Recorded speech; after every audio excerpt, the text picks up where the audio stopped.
4장 4절부터 10절 한 절씩 교독하시겠습니다. 주 안에서 항상 기뻐하라. 내가 다시 말하노니 기뻐하라. 아무것도 염려하지 말고 다만 모든 일에 기도와 간구로 너희 구할 것을 감사함으로 하나님께 아뢰라. 평강이 그리스도 예수 안에서 너희 마음과 생각을 지키시리라. 아멘. 오늘 시간에는 빌립보 성도를 향한 바울의 권면, 이런 제목으로 말씀을 전하려고 합니다. 빌립보 성도를 향한 바울의 권면, 빌립보서 4장 4절부터 7절의 말씀을 통해서 말씀을 은혜받고자 합니다. 사도 바울은 복음을 전하다가 빌립보 감옥에 갇혀서 이 옥중에서, 빌립보 감옥 옥중에서 이 빌립보서를 기록했습니다. 빌립보 성도들을 향한 편지죠. 서신입니다.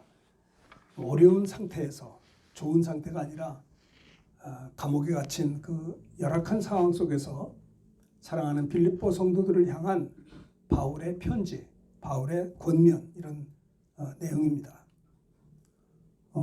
사실 그 복음 전하다가 이렇게 어려운 일을 겪었는데, 만약에 우리가 그런 일을 겪었다면 어떨까요? 그렇게 마음이 기쁘고 유쾌한 그런 것은 많지 않을 것입니다.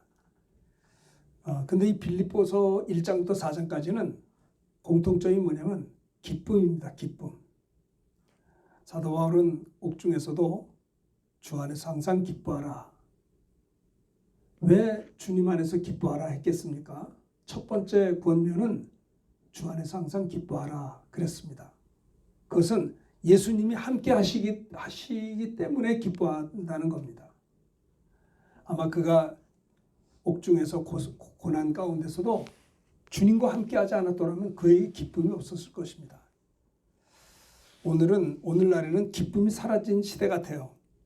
다 얼굴이 굳었고 무정하고, 이 말세의 지말 중에 하나가 사랑이 식어지고 무정하고 부모를 거역하고 하나님 사랑하는 것보단 세상을 더 사랑하고, 이 말세의 징조 중에 하나인 것입니다.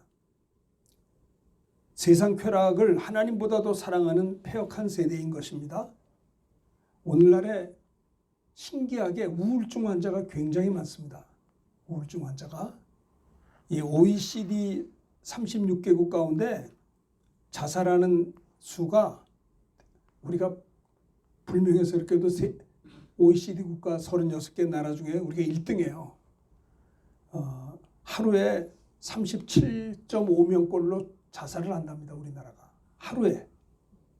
그냥 한 시간에 한 명이 더 죽는 거예요. 우리나라에서. 남자가 여자들보다 2.6배 많이 죽는답니다. 우리 성도님이, 사업하시는 성도님이 요즘 코로나 때문에 어려워서 신문에 나지 않아서 그렇지 얼마나 많은 사람이 죽었는지 모른다고, 얼마나 많은 점포들이 문을 닫았고 힘들어하고 있고요. 이 시대는 기쁨을 상실한 시대입니다. 분노가 있고요, 억울함이 있고요, 화해하지 않고요, 원수를 맺고 풀지 않고요, 용서치 않습니다. 오늘날 어떻게 보면 기쁨이 사라진 시대, 무정한 시대, 사랑이 식어진 시대, 어떻게 보면 참 사탄의 공격에 휘둘리는 그런 시대가 아닌가 싶습니다. 사도 바울은 복음을 전하다가 감옥에 갇혀서도 빌립보 옥중에서 성도들을 생각했습니다. 성도들을 생각할 때 성도들도 아마 화가 많이 났을 거예요.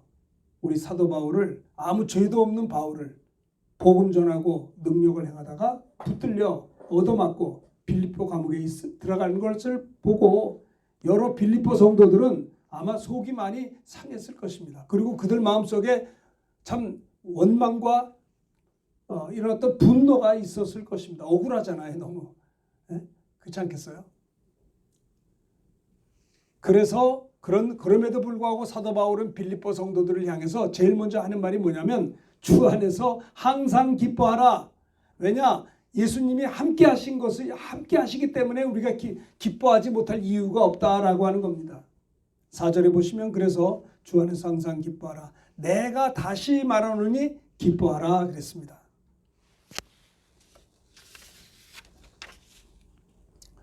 항상 기뻐하라. 항상, 언제나. 헬라어로는 판토네 그래. 판토네. 항상 기뻐하라. 어떤 환경 속에서든지 요동치 말고 항상 기뻐하라는 겁니다. 즐거워하라.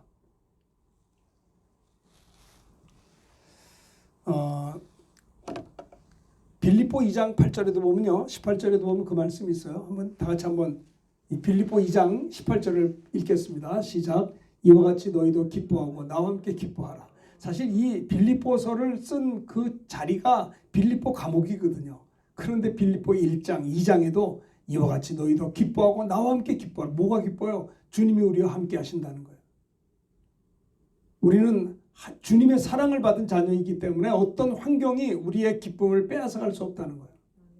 빌립보 3장 1절에도 똑같은 얘기를 했어요. 1절 다 같이 한번 읽읍시다. 시작. 끝으로 나의 형제들아 주 안에서 기뻐하라. 너에게 같은 말을 쓰는 것이 내게는 수고로움이 없고 너에게는 안전하니라. 끝으로 나의 형제들아 주 안에서 기뻐하라 라는 겁니다. 빌립보 성도를 향한 사도 바울의 권면은요. 예수님 안에서 늘 기뻐하라. 예수님이 함께 계시지 않느냐. 그렇죠. 우리가 그렇기 때문에 기뻐하지 못할 이유가 없다라고 하는 거죠.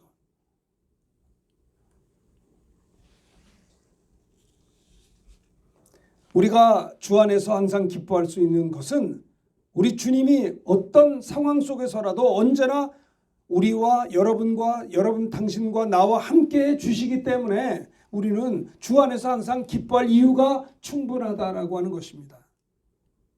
그래서 옥에 갇힌 사도 바울, 고난 중에 억울한 가운데 박해 중에서도 주님이 바울과 함께 하시기 때문에 사도 바울은 빌립보 성도들을 향해서 무엇을 말했느냐? 항상 언제든지 요동하지 말고 기뻐하라는 것입니다.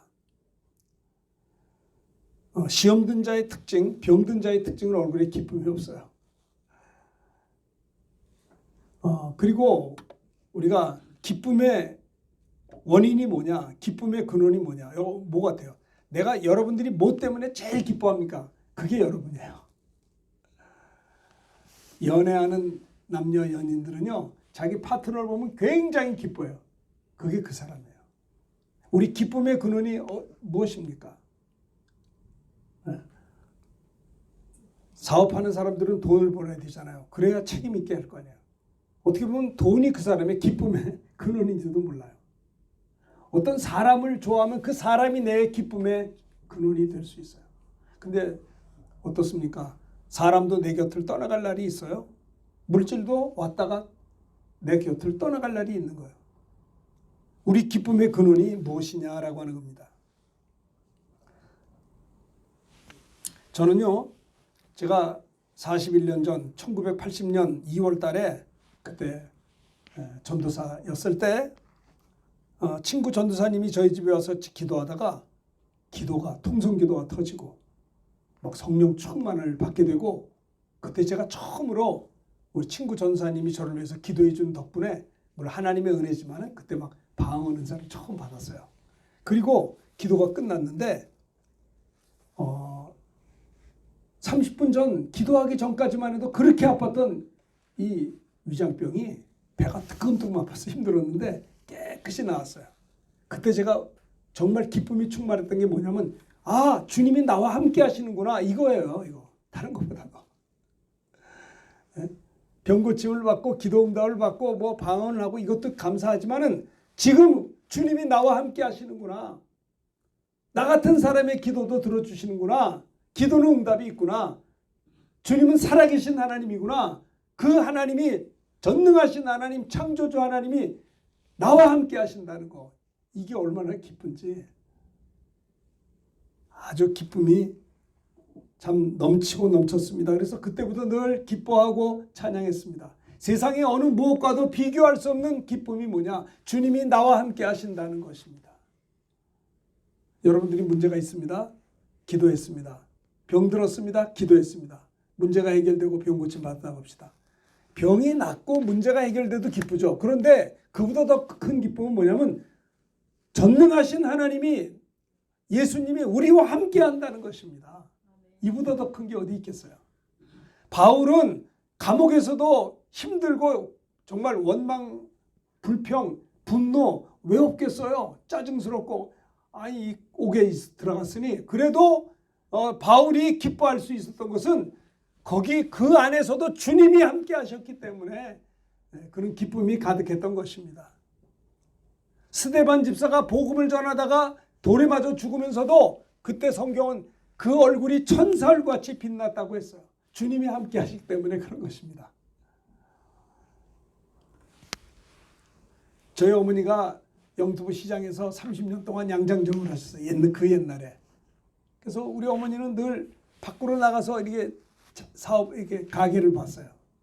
아버지는 양복점을 하시고 어머니는 양정점을 하시고 늘 밖에 나가셨어요.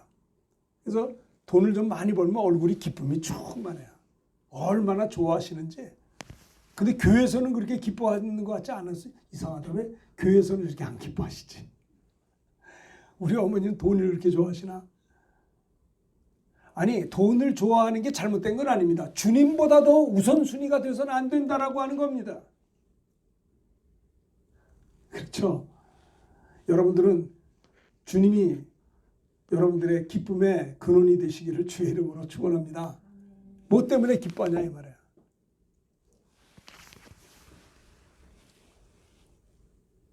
시험 든 사람의 특징은요, 얼굴에 기쁨이 없어요. 병자의 특징이 뭐냐, 얼굴이 어두워요. 왜? 내가 기도해도 응답이 없다고 생각해요. 자기가 어려운 일을 당할 때 이것이 하나님도 이거 해결해 줄 수 없다라고 생각하기 때문에 낙심을 하고 시험 드는 것입니다. 그래서 시험 든 자들의 특징을 보면 얼굴이 어두워요. 그래서 성경에는 안색이 재앙을 자초한다는 거예요.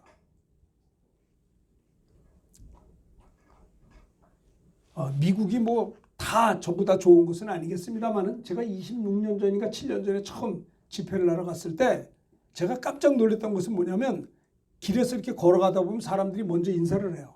난 그게 익숙하지가 않아가지고 인사가 잘 안 되는데 인사를 해요. 저는 그때 26년 전이니까 젊었잖아요. 근데 연세가 높은 할아버지, 머리가 허여신 어르신이 오는데 저를 보고 먼저 인사를 해요. 깜짝 놀랐어요. 난 익숙하지가 않았어요. 그리고 얼굴이 항상 웃어주고 밝았어요. 뭐 이런 분들이 다 있나. 근데 그분만 그런 것이 아니라 그 주변 사람들이 다 그러더라고요. 야, 이게 뭐야? 지나가다 만나면 그냥 지나가는 법이 없어요. 항상 웃으면서 먼저 인사를 해요.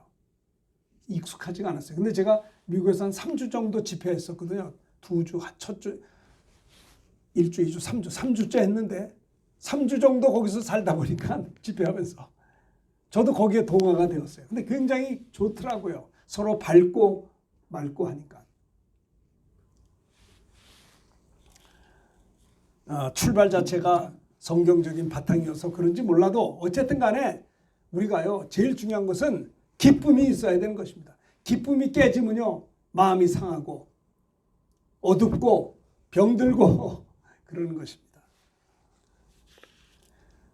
옥중에서 고생하며 힘들어하는 사도 바울이 빌립보 성도들을 향해서 무엇을 이야기했느냐? 주 안에서 항상 기뻐하십시오. 내가 다시 말합니다. 기뻐하십시오. 이렇게 기쁨을 이야기하고 있었던 것입니다. 사도행전 8장 4절부터 8절을 한번 우리 교독을 해보도록 하겠습니다. 4절을 제가 먼저 잘 읽읍시다. 그 흩어진 사람들이 두루다니며 복음의 말씀을 전할세 무리가 빌립의 말도 듣고 행하는 표적도 보고 한 마음으로 그가 하는 말을 따르더라.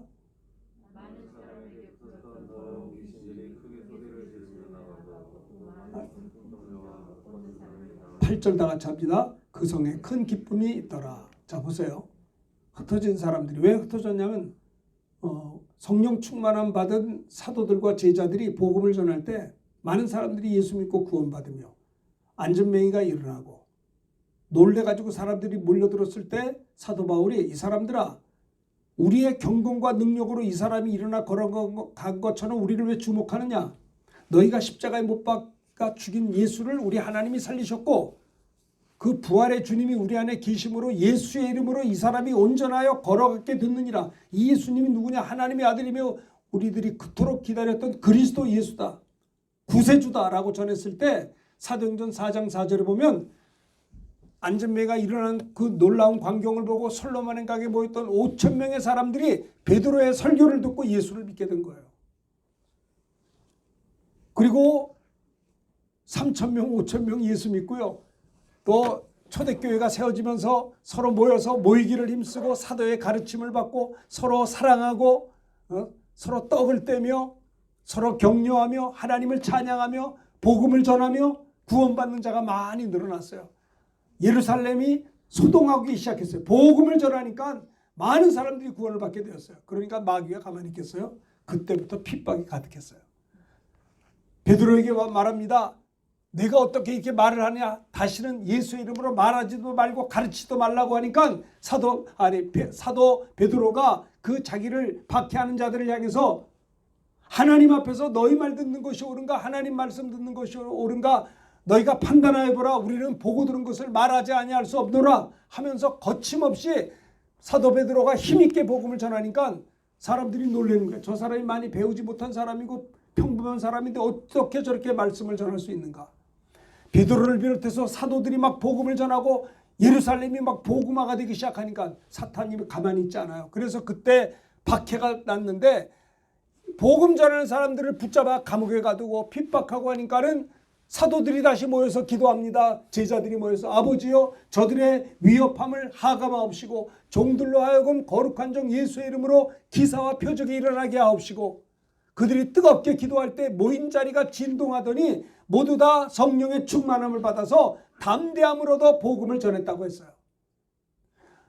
그들은 이 복음을 전하니까 박해와 핍박과 투옥이 있었지만은 막 그래서 다시 모여서 또 기도해서 새 입으로도 또 담대함으로도 복음을 전하고 이렇게 하던 중에 사도행전 6장 7장에 가면요 스데반 집사가 복음 전하다가 돌에 맞아 죽습니다. 최초의 순교 사건이 나와요. 스데반 집사님이 복음 전할 때 많은 사람들이 돌을 던져 그를 죽였습니다. 그리고 예루살렘에 있는 교회가 이렇게 순교와 더불어서 핍박과 투옥과 박해가 시작되니까 사도행전 8장에 보세요. 4절을 보시면 어때요? 그 흩어진 사람들이 두루다니며 복음의 말씀을 전했다고 했습니다. 왜 흩어졌을까요? 핍박하고 스데반 집사가 순교당하는 것을 보고 예루살렘에 있는 성도들이 예루살렘에서 유대 땅으로 가고 사마리아 땅으로 가는 거예요. 그 흩어진 사람들이 두루다니며 복음의 말씀을 전했고요. 빌립은 사마리아로 내려가서 그리스도를 백성에게 전하게 된 겁니다. 사마리아 사람들은 한 번도 복음을 들어보지 못한 자들이에요. 빌립이 나가서 복음을 전할 때 6절 보세요. 무리가 빌립의 말도 듣고 행하는 표적도 보고 한 마음으로 그가 하는 말을 따르더라. 빌립이 예수 그리스도의 복음을 전했을 때 많은 사람들이 듣고 복음만 전하는 게 아니라 막 능력이 나타나고 표적이 나타날 때 한 마음으로 그가 하는 말을 따랐다라는 겁니다. 어떻게 해요? 많은 사람에게 붙었던 더러운 귀신들이 소리질러 나갑니다. 많은 중풍병자와 못 걷는 사람인 중풍병자가 걸어가고 못 걷는 사람이 나왔기 때문에 따라합시다. 그 성에 큰 기쁨이 있더라. 그래요. 예수 믿어 구원받은 것뿐만 아니라 믿는 자들 속에 있는 귀신들이 막 떠나가고 병자들이 고침받고 못 걷는 자가 걸으니 생각을 해보세요. 얼마나 아니 우리 가족 중에 한 번도 걸어보지 못한 자가 걷는다고 생각해보세요. 네? 장애인이 회복이 되는 겁니다. 중풍병자가 걸어가는 것입니다. 러시아 김바울 목사님이 그 페이스북에서 이렇게 능력 사역하는 것을 이렇게 페이스북에 보여줬더니 어떤 사람이 연락이 와가지고 기도해 줬는데 부산에 있는 어떤 호산나 교회 권사님 남편이시더라고요. 근데 그분이 소아마비인데 기도해가지고 걸어갔어요. 그래가지고 그분이 너무 기뻐가지고 그 김바울 목사님이 이제 여러분 기도해 줬잖아요. 한국에 올 때마다 그 부산에 있는 그 권사님 남편인데 성도님이세요. 소아마비인데 걸어갔어요.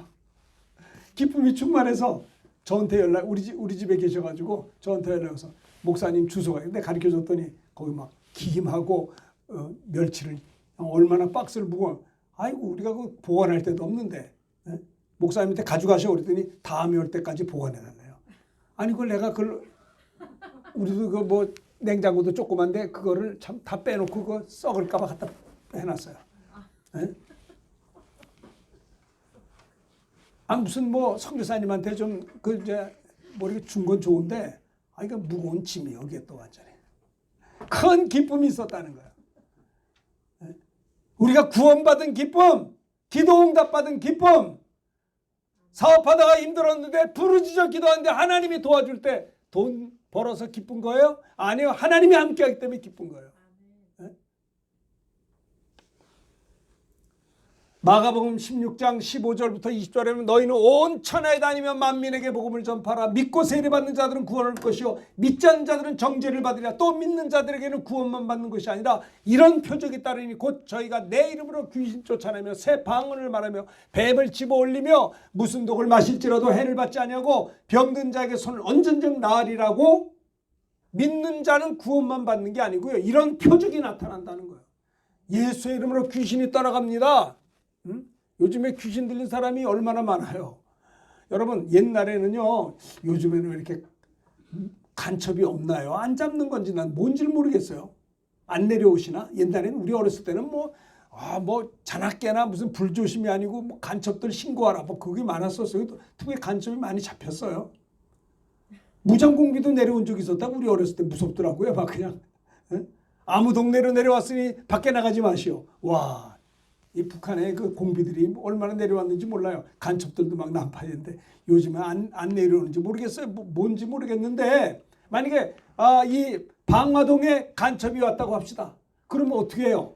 방화동 동사무소에서 주민센터에서 확성기를 대고 방화 1동, 2동, 3동 주민들이요. 여기에 무장공비가 침투했으니 문 꼭 걸어 잠그고 밖에 나가지 말고 잠시 동안 멈춰 있으십시오. 했으면 집사님 무장공비가 이제 그 방송을 들을 거 아니에요. 자기도 숨었다가. 그거 들으면 다른 데로 갈까요? 거기 있을까요? 딴 데로 가죠. 딴 데로 가지. 아니, 내가 만약에 공비인데 그 소리 들으면 안 도망갈까? 아니.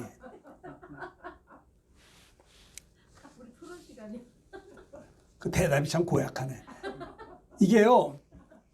그렇게 확성기로 되면 숨었다가도 야 여기 있다가는 내가 숨은 거 알았네. 그리고 튈 거 아니에요. 제 말은 그거예요. 에? 그렇지 않겠어요? 근데 만약에 그런 걸 몰라. 그러면 마음껏 숨어 있는 거예요. 모르니까. 자기가 왔다는 걸 모르니까. 그러니까 오늘날에도 여러분 예수만 믿으세요. 마귀가 어디 있고 귀신이 어디 있습니까? 그런 거 뭐 아예 생각하지 말고 예수만 여러분 물론 예수 믿으면 천국 가요. 구원받고 하는 자녀 돼요. 그런데 마귀가 없어요? 성경에 베드로전서에 보면 오늘날 원수 마귀가 우는 사자같이 두루다니며 삼킬 자를 찾는다고 그랬어요. 근신하라 깨어라 정신 차려라. 가만히 있으면 안 돼요. 누가 그럽디다. 마귀는요 잠도 안 잔대. 우리가 자지. 마귀는 휴가도 안 가요. 우리는 여름에 휴가 안 가면 상처받아 어떻게 살았냐 하다못해 3박 4일이라도 휴가 가려고 하는데 마귀는 휴가도 안 간대요. 우리가 멍하게 쉬고 있지 마귀는 쉬지도 않아. 뭐예요? 밤낮 두루다니며 삼킬 자를 찾고 있다니까요. 그러니까 사탄은 숨는 게 능력이에요. 숨는 거. 사람들 속에서 이게 귀신이 들려가지고 자살도 하고 음란한 죄도 짓고 사기꾼도 있고 귀신 들려 하는 짓 아니에요? 가정을 깨뜨리고 귀신이 뭐예요? 병도 가져다 주고 얼마나 아니 요한복음 10장 10절에 보면 도적이 오는 것은 도적질하고 죽이고 멸망시키는 것이요 예수께서 온 것은 양으로 생명을 얻게 하고 더 풍성히 얻게 한다고 했어요. 적을 알아야 될 거 아니에요. 마귀와 귀신을 무서워하자는 게 아니에요. 예수님이 십자가에 못 박혀 피 흘려 죽으심으로 내 모든 죄를 그분이 가져갔어요. 언제? 우리가 태어나기 2000년 전에 어디서? 골고다 십자가에서. 저와 여러분들을 위하여 하나님의 아들이 이 땅에 오셨어요. 그날이 크리스마스예요. 하나님의 아들 예수님이 이 땅에 오셔서 뭐 했어요? 십자가를 지셨어요. 왜요? 저와 여러분들의 과거, 현재, 미래의 모든 죄와 허물과 근심, 걱정, 질병을 하나님의 아들 예수님, 그분은 아담의 혈통이 아니에요. 그래서 그는 죄가 없는 하나님의 아들이에요. 죄가 없는 분이기 때문에 죄를 짊어지실 수가 있는 거예요. 죄가 없기 때문에 죽을 수가 없는데 예수님이 십자가에 피 흘려 죽으신 이유는 뭐냐? 저와 여러분들의 죄를 예수님이 짊어졌다는 증거가 되는 거예요. 예수님이 십자가에 피 흘려 죽으시는 그 순간에 저와 여러분들의 과거, 현재, 미래의 죄와 허물과 근심, 걱정, 질병을 주님이 다 가져가신 거예요. 할렐루야. 이걸 마음으로 믿으면 의에 이르고 예수가 내 구세주라고 입으로 시인할 때 구원받게 되는 거예요. 마음으로 믿어. 따라합시다. 마음으로 믿어 의에 이르고 입으로 시인해서 구원받습니다. 예, 믿음은 들음에서 나는 거예요. 믿음은 들음에서 나고 들음은 그리스도의 말씀을 말미암는 것이요. 나는 예수 믿으면 불편한 건 줄 알았어요. 예수님이 내 시간 뺏는 줄 알았어요. 예수님이 내 돈을 뺏는 줄 알았어요. 예수님이 내 행복을 뺏는 줄 알았어요. 예수님이 나를 불편하게 만드는 줄 알았어요. 근데 아니더라고요. 예수님은 내 것을 빼앗으러 온 분이 아니라 나를 도우려고 오신 분이에요. 나를 구원하시는 분이고 나를 위하여 피 흘려주셔서 그 피로 내 죄를 씻어주시고, 네? 예수님의 보혈로 내 죄 사하시고 내 병을 고치시고요. 그 피를 믿는 자는 의롭다함을 받게 하시고 예수를 구주로 믿기만 하면 영생을 얻게 하시고요. 하나님의 자녀가 되는 권세도 주신단 말입니다. 예수 믿고 성령 받은 이 초대교회 성도들이 나가 복음을 전할 때 역사가 나타 3,000명 5,000명이 구원받고 예루살렘이 복음화되니까 핍박이 스데반 집사님의 순교로 인하여 흩어진 자들이, 네? 빌립 집사가 사마리아에 가서 복음을 전할 때 그들이 복음을 듣고 예수를 믿게 된 거예요. 아, 예수님이 하나님의 아들이시고 나를 위해 죽으시고 부활하신 내 구주구나. 따라합시다. 예수님이 하나님의 아들이시며 나를 구원하신 구주이십니다. 이렇게 예수를 믿고 구주로 영접할 때 하나님의 자녀가 되고요. 구원받은 하나님의 자녀니까 이제 뭐야? 하나님의 자녀니까 예수의 이름으로 기도하고 응답받을 수 있잖아요. 복음을 듣다가 예수 믿고 구원받은 다음에 빌립이 그 사람, 예수 믿는 사람 속에 붙었던 귀신아 나가, 그냥 나가는 거예요. 네?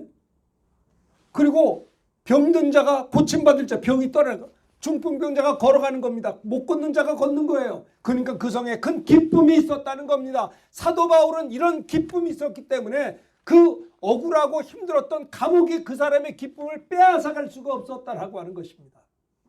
우리의 기쁨의 근원은 우리 주 예수 그리스도이신 것입니다. 세상이 좋아요. 그런데 주님과 바꿀 수가 없는 것입니다. 세상의 모든 것들이 매력이 많지만은 그리스도와는 바꿀 수가 없는 것이에요. 예전에 돌아가신 옥하는 목사님이 주 예수보다는 귀한 것은 없네. 근데 주 예수보다도 귀한 것은 없네. 그 찬송을 이렇게 그리스도와는 바꿀 수가 없네. 그렇게 이제 해서 찬양한 적이 기억이 나요. 참 은혜로운 찬양이었어요. 예수 그리스도와 바꿀 수가 없다는 거예요. 사도 바울이 빌립보 성도들을 향해서 옥중에서 권면한 내용이 뭐냐? 주 안에서 항상 기뻐하십시오. 내가 다시 말합니다. 기뻐하십시오. 왜요? 주님이 함께 하시니까 얼마나 기쁩니까? 할렐루야. 세상 살다 보면 얼마나 복잡한 일이 많아요. 속상한 일 많고 상처받는 일 많고 섭섭한 일이 많고 분하고 정말 말도 안 되는 그 어려움 가운데 우리가 이렇게 힘들 수 있어요. 그런데 성경은 무엇을 말하느냐? 기뻐하라는 겁니다. 구원받은 거 기뻐하고 주님이 함께하는 거 기뻐하자라고 하는 것입니다.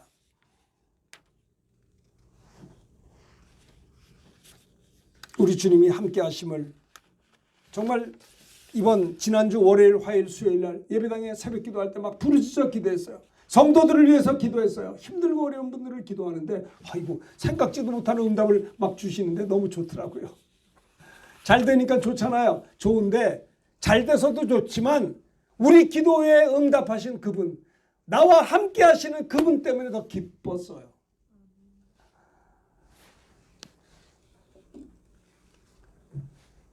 여러분 마가복음 16장 15절에 다시 아까 이야기했던 것은 온 천하 다니며 제자 성령 충만받은 제자들을 향해서 너희는 온 천하 다니며 만민에게 복음을 전파하라. 너희가 복음을 전파할 때 믿고 세례받는 자는 구원받는다. 믿지 않는 자들은 정죄를 받을 거다. 또 믿는 자들에게 이런 표적이 따르리니 곧 예수의 이름으로 귀신이 떠나가게 될 것이고 새 방언을 말하게 될 것이고 뱀을 집어올리며 무슨 독을 마실지라도 해를 받지 아니하고 병든 자에게 손을 얹은 적 나으리라. 그렇게 약속하신 주님이 성령 충만받은 제자들이 두루 나가서 그 약속의 말씀에 순종하여 주님 복음을 전파하게 될 때 주께서 함께 역사하셔서 그 따르는 표적으로 말씀을 확실히 증언하게 됐다라고 하는 거예요. 주님이 함께 역사할 때 얼마나 기쁘냐 이 말이에요. 사도 바울은 그것이 있었기 때문에 그 옥중에서도 사랑하는 빌립보 성도들을 향해서 무엇을 권면했냐? 주 안에서 항상 기뻐하라는 겁니다. 두 번째는 뭐냐? 따라합시다. 너희 관용을 모든 사람에게 알게 하라. 네. 사도 바울이 사랑하는 성도들을 향해서 너희가 항상 주 안에서 기뻐할 뿐만 아니라 두 번째는 여러분들의 관용이 관대한 용서예요. 너희의 관용을 모든 사람에게 알게 하라. 관용, 에피에이케스, 이게 헬라어로는 에피에이케스예요. 관용, 에피에이케스, 관용, 온순한, 온화한, 참을성 있는, 관용하는 그런 뜻이에요. 너희의 관용을 모든 자들에게 알게 하라. 그들을 너그럽게 품어주라는 거예요. 온유하게 인내하면서 그들을 온화하게 관용해 주라는 말입니다. 너희의 관용을 모든 자들에게 알게 하라. 주께서 가까우시니라. 이것은 뭐예요? 나를 감옥에 집어넣고 핍박하는 자들을 대적하지 말라는 거예요. 그들을 불쌍히 여기라는 거예요. 나를 감옥에 집어넣고 괴롭히고 박해하는 자들을 향해 보복하지 말고 여러분들의 관용을 모든 이들에게 나타내라는 거예요. 모든 사람에게 어떻게 해요? 관대하라는 것입니다. 예수님도 십자가에 못 박혀 피 흘려 돌아가실 때 누가복음 23장에 보면 아버지여 저들을 사하여 주옵소서 자기들이 하는 것을 알지 못하나이다. 이렇게 예수님은요 십자가에 우리를 위해 피 흘려 돌아가시는 순간에도 관대하게 오히려 예수님을 십자가에 못 박고 조롱하는 자들을 향해서 하나님 아버지 앞에 기도했어요. 저들을 용서하여 주옵소서 자기들이 하는 것을 알지 못합니다. 이것이 사도 바울의 너희 관용을 모든 사람에게 알게 하라는 그 중심에는 주님의 마음이 여기 있는 것입니다. 예수님은요 일생을 세리와 죄인들과 가까이 하셨습니다. 모든 사람을 관대하게 대해줬습니다.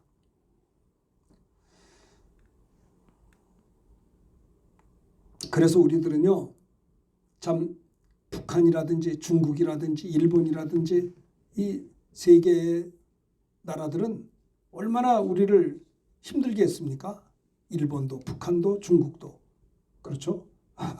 그런데 이들을 예수님의 이름으로 불쌍히 여기고 그들의 죄는 미워할지언정 그들도 영혼이 있는 인간이니까 그 영혼들은 불쌍히 여기고 기도해주고 복음 전하고 축복하라는 것입니다.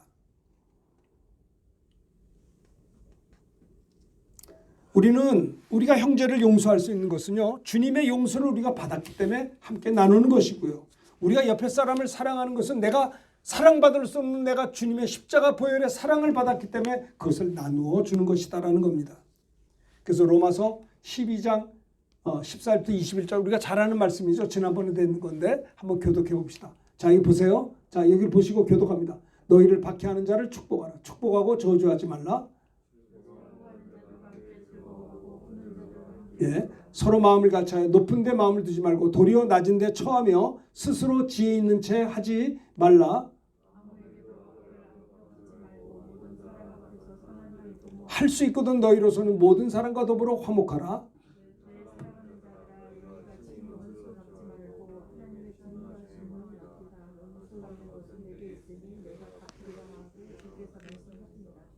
내 원수가 줄이거든 먹이고 목마르거든 마시게 하라. 그리함으로 내가 숯불을 그 머리에 쌓아 놓으리라.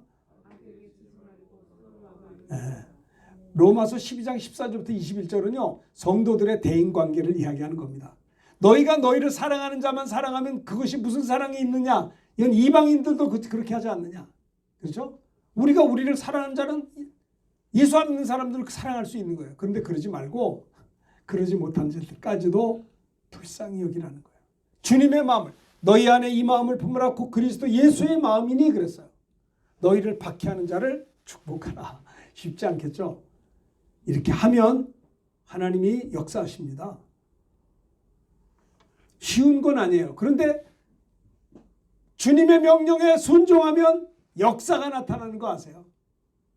너희를 박해하는 자를 축복하라. 축복하고 저주하지 말라. 이렇게 설교하는 저도요. 좀 우리를 해꾸자한 사람이 은근히 안 되면 기분이 좋아요. 이 인간의 마음이에요. 그러지 말라는 거예요. 너희를 박해하는 자를 축복하라. 축복하고 저주하지 말라. 즐거워하는 자들을 향해서 함께 즐거워하고. 나는 깜짝 놀란 게요. 제가 채점을 하다가 정말 공부 잘하는 학생이 있었어요. 그래서 내가 여학생인데 정말 잘했다고 학생들 앞에 얘기했어요. 그랬더니 그 여학생한테 연락이 왔어요. 저보고 다음번 강의할 때는 나 잘했다는 말 하지 마요. 왜 그래요? 그랬더니 자기 미움받는다는 거예요. 무섭더라고.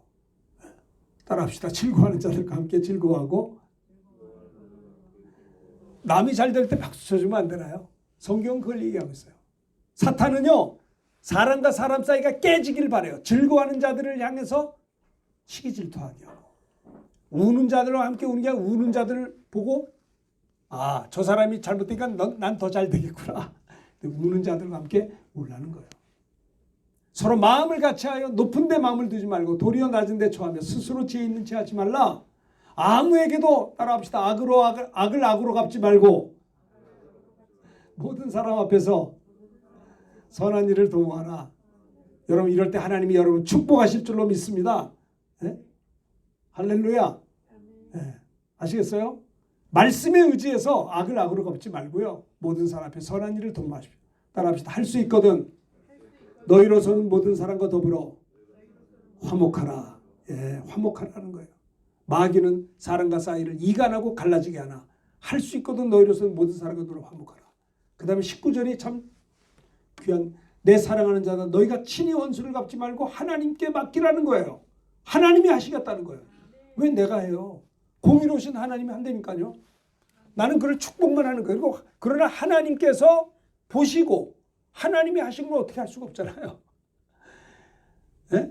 여러분들이 원수를 갚으면 생각해보십시오. 내가 내 자녀가 있는데 내 아들이 저쪽 나쁜 사람하고 계속 싸워. 원수를 막 갚고 싸워. 그러면 얼마나 부모 마음이 아팠어요. 야, 그러지 마.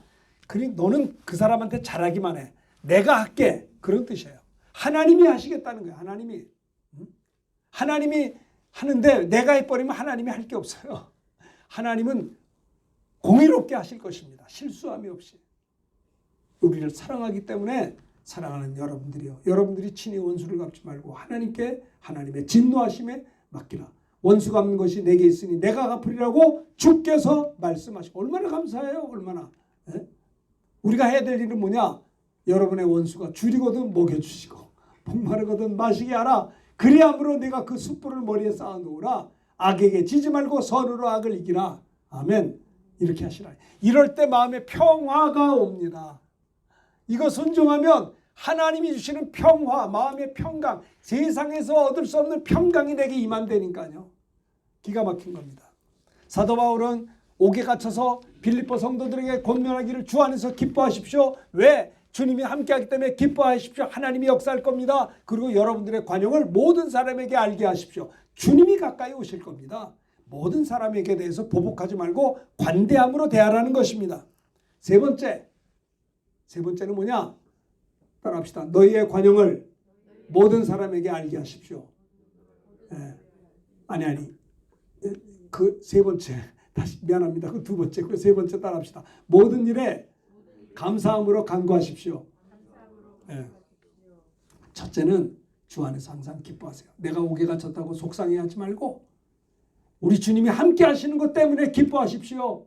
두 번째는 여러분들이 그들을 향해 보복하려고 하는 여러분들의 관용한 것을 모든 이들에게 알게 하십시오. 주께서 가까이 오십니다.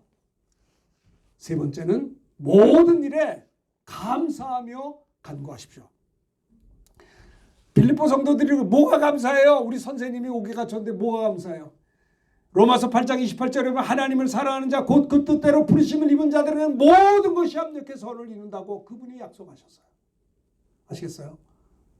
여러분 우리 하나님을 사랑하는 자 곧 하나님의 뜻대로 부르심을 입은 자들에게는 모든 것이 합력해 선을 이루기 때문에 바울도 옥에 갇힌 것이 당장은 힘든 것 같지만 이것으로 인해 합력해 선을 이룰 것을 믿기 때문에 모든 일에 사도 바울은 원망하지 않고 감사함으로 하나님께 간구했다라고 하는 겁니다. 모든 일에 감사함으로 기도하라. 아무것도 염려하지 말고 다만 모든 일에 기도와 간구로 너희의 구할 것을 감사함으로 하나님께 아뢰라. 그리하면 어떤 일이 생기느냐? 모든 지각에 뛰어나신 하나님의 평강이 그리스도 예수 안에서 우리들의 마음과 생각을 지켜주신다라고 하는 것입니다. 모든 일에 기도하자라는 거예요. 감사함으로. 왜 감사로 기도해요? 기도하는데 뭐가 감사해요? 기도가 응답이 되기 때문에 감사하는 거예요. 나를 기도하게 하신 하나님이 응답 주시려고 기도하시니 감사합니다. 모든 일에 그러므로 우리는 원망하고 두려워하며 불편한 마음으로 기도하는 게 아니고요. 모든 일에 감사함으로 기도하라라고 하는 것을 바울은 권면하고 있는 것이에요. 간구하라, 간절히 기도해야 된다는 겁니다.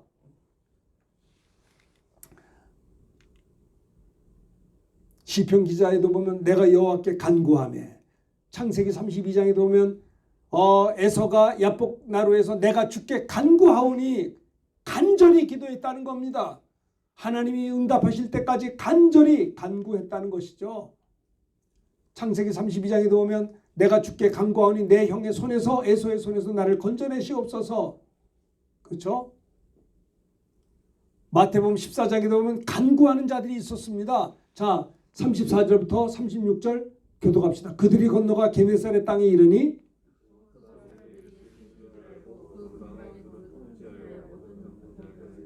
(36절) 다 같이 나만 예수의 옷자락에도 손을 대게 하시기를 간구하니 손을 대는 자는 다 나음을. 간구할 때 하나님이 고쳐주셨다는 거예요.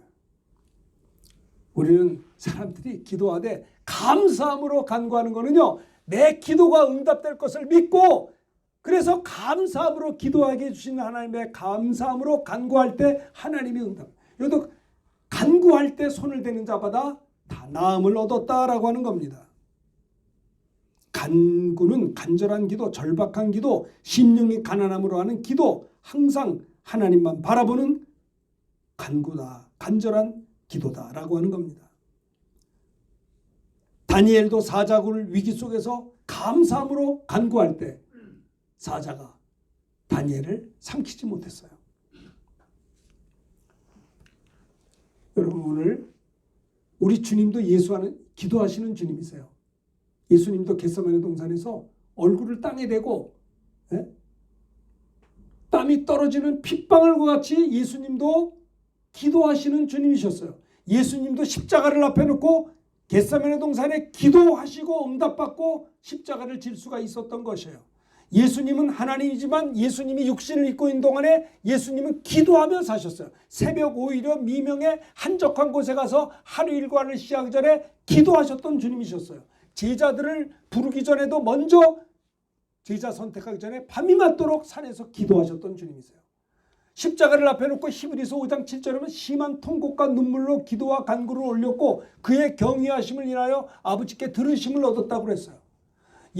예수님은 하나님이지만 예수님도 육신을 입고 있는 동안에 기도해 하셨는데 우리가 기도하지 않으면 되겠어요. 성령님도 기도하는 성령님이세요. 로마서 8장 26절 27절 천천히 읽읍시다.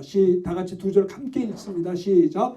이와 같이 성령도 우리 연약함을 도우시나니 우리는 마땅히 기도할 바를 알지 못하나 오직 성령이 말할 수 없는 탄식으로 우리를 위하여 친히 간구하시느니라. 마음을 살피시니가 성령의 생각을 아시나니 이는 성령이 하나님의 뜻대로 성도를 위하여 간구하시. 성령도 우리를 위하여 기도해 주시는 성령님이세요.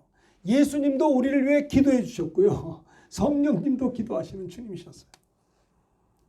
우리가 사도 바울의 그 감옥에서 사랑하는 빌립보 성도들을 향한 권면의 말씀을 잘 여러분들이 기억하셔서 이번 한 주간 사는 동안에 얼마나 복잡한 일이 많아요. 마음 상한 일이 많은데 그러지 마시고요.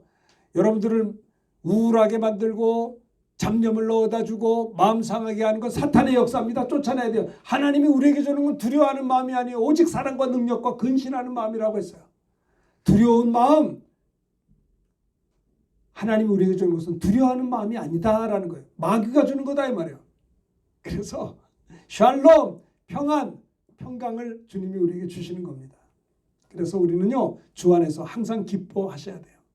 범사에 합력해 손을 일 줄 믿고 주 안에서 항상 주님이 함께 하시니 얼마나 기쁘냐 말이에요. 또 우리의 모든 관용을 모든 이에게 알게 하라. 너그럽게 관대하며 나에게 눈에 가시 같은 사람도 불쌍히 여기고 축복해주고 하나님께 맡기고 선으로 악을 이기라고 하는 거 그거 얼마나 편하네요.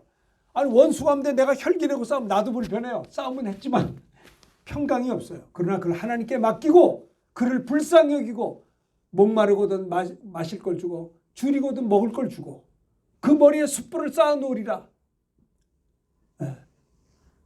악에게 지지 말고 선으로 악을 이길 것을 주님이 우리에게 말씀하신 것처럼 여러분들이 모든 이들에 대해서 관대하게 불쌍히 여기면서 대해 주시기를 바라는 것이 두 번째 겁니다. 세 번째는 그리고 모든 일에 아무것도 염려하지 말고 다만 모든 일에 기도와 간구로 너의 구할 것을 감사함으로 하나님께 아뢰라. 감사함으로 간구해야 된다는 거 꼭 여러분들 기억하셔서 한 주간 승리하는 우리 모두가 되시기를 예수님의 이름으로 축원합니다. 할렐루야. 우리 시간에 말씀 드린 걸 기억하면서 434장 귀하신 친구 내